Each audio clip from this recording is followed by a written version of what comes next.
At ito pa yung isang melon natin guys. Kung saan ay pipitasin na rin natin. Kasi tuyot na yung kanyang pinaka mother. And nakita ko dito guys, ayan. Nabubulok na rin yung ilalim niya. At pahinog na din siya. Sama na natin to. Itong isa natin kahit na wala pa siyang biak. Pero bukas naman yan. Unti-untiin lang natin. At gagawa tayo ng melon juice. At ito pa yung isa natin guys. Ayan. Tingnan nyo, tungkab na siya talaga.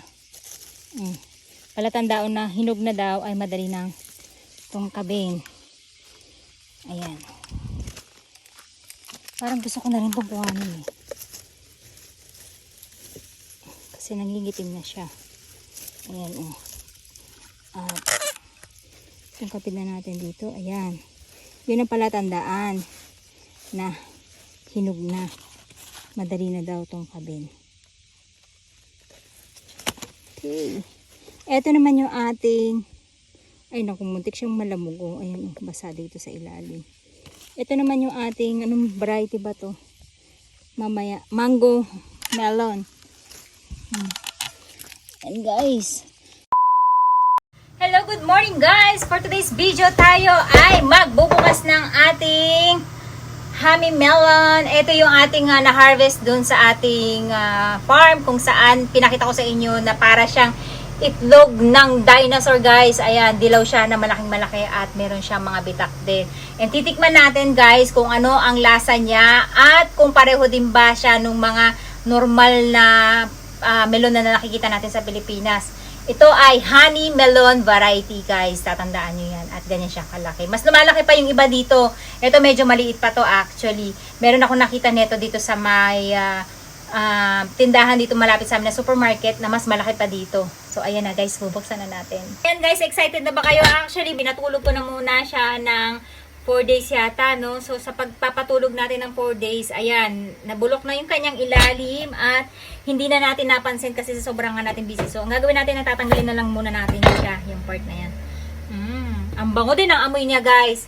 Napakatamis din ng kanyang amoy. At ito nga, ito yung part kasi na guys na nasa buto.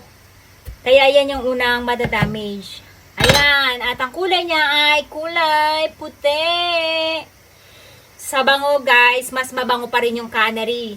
Kumbaga yung canary ay 10 times yung kanyang amoy. Pero ito ay hindi ganun kabango. Mabango siya, naamoy na melon, pero hindi siya kasing bango ng canary. At ang gagawin natin syempre unang-una ay magtatanggal tayo ng buto para magkaroon tayo ng collection ng buto. Actually guys, hindi pa siya masyadong hinog. Alam nyo, na-excite lang akong ano siya.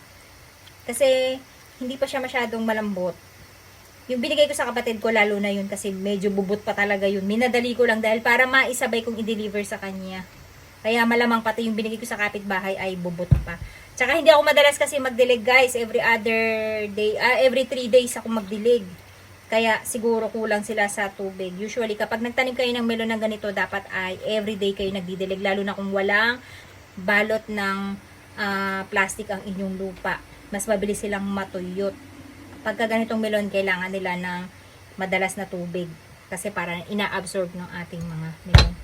Ayan guys, ang ganda ng kanyang mga buto. Malalaki din ang kanyang buto. Kaya kailangan ay may pangalan siya kapag i-preserve natin siya. Kasi pwede magkapalit-palit yung mga buto natin. At ayan na guys, titikim na tayo. Ayan, hiwa lang tayo maliit. Gagawa kasi ko guys ng melon juice. Kasi as usual, dahil paborito ng mga anak ko yung melon, ay gagawa na naman tayo ng melon juice. Parang alam nyo yung texture niya malapit din sa canary melon, magkahawig din sila guys. At medyo matigas pa siya, hindi pa siya totally hinog na ng pitas natin. Ayan. Itadakimasu! Ito na naman ang inyong Lola Sweet Life. Iengganyo na naman para kayo ay maglaway. Itadakimasu!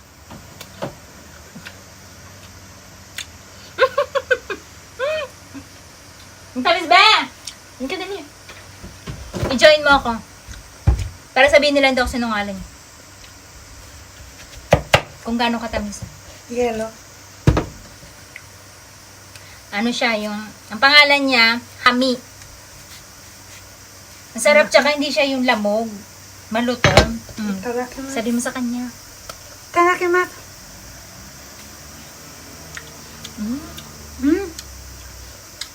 Ang tamis. Tamis ba? Ang sarap, be. Tsaka malutong, matubig. No?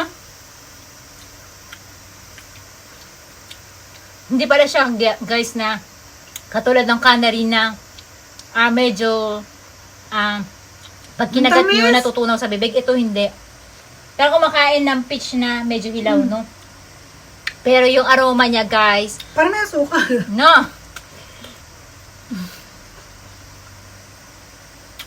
Sarap nito, be. Ang sarap. Masasabi ko, guys, na pangalawa siya sa pinakamasarap na melon na natikman ko bukod Ang sa sarap. cantaloupe. No? Ang galing ah. Kulay yellow. Kaya pala sabi nila, mahal to. Kasi masarap. Ang sarap. Grabe, ang sarap. First time ko lang, guys, nakatikim nito. Kaya good luck doon sa makakatanggap ng ating mga buto. Napakasarap ng klase ng melon na to.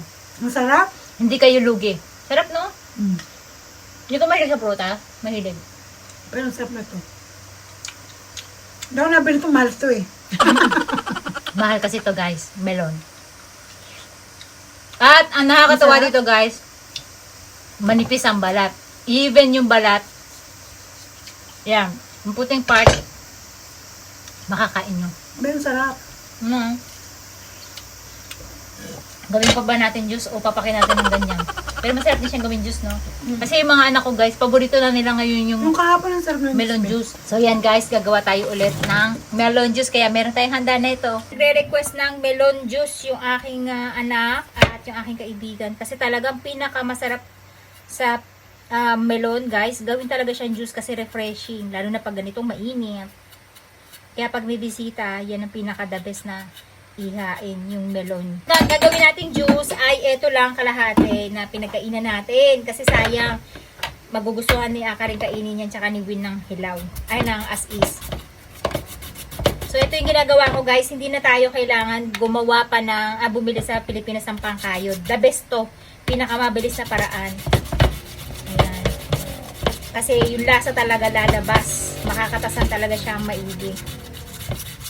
Napakasarap ng melon na to, guys. Kaya pala sabi sa akin ni, sino ba yung nag-comment sa akin? Hindi ko alam kung si Arnold Lopez. Sabi niya, ate, meron ka bang honey melon? Kasi pinakamasarap na melon daw yun at napakatamis. Kaya mahal daw, sabi niya. So, eto na, guys. Ang sarap nga. First time kong tumikim na ito kasi yung mga nauna kong harvest ay pinamigay ko na muna dun sa mga may-ari ng farm. Yung tumutulong palagi sa akin at sa kapatid ko. Sarap ng amoy niya. Mabubusog na tayo dito pala. Ang sarap niyang pan-diet, no? Ang sarap niyan siguro sa salad. Tapos, ayan, syempre, yung honey, guys, hindi natin mawawala yan. Ayan, yung ating honey na magpapatamis. At maraming yellow. Maraming tubig plus yellow.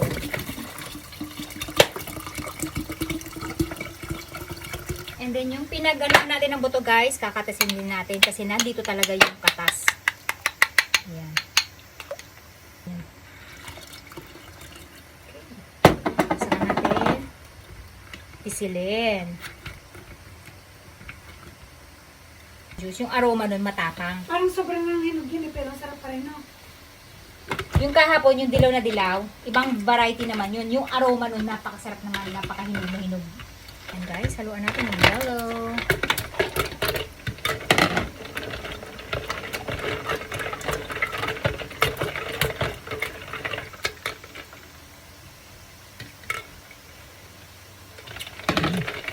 Ayan na, besh!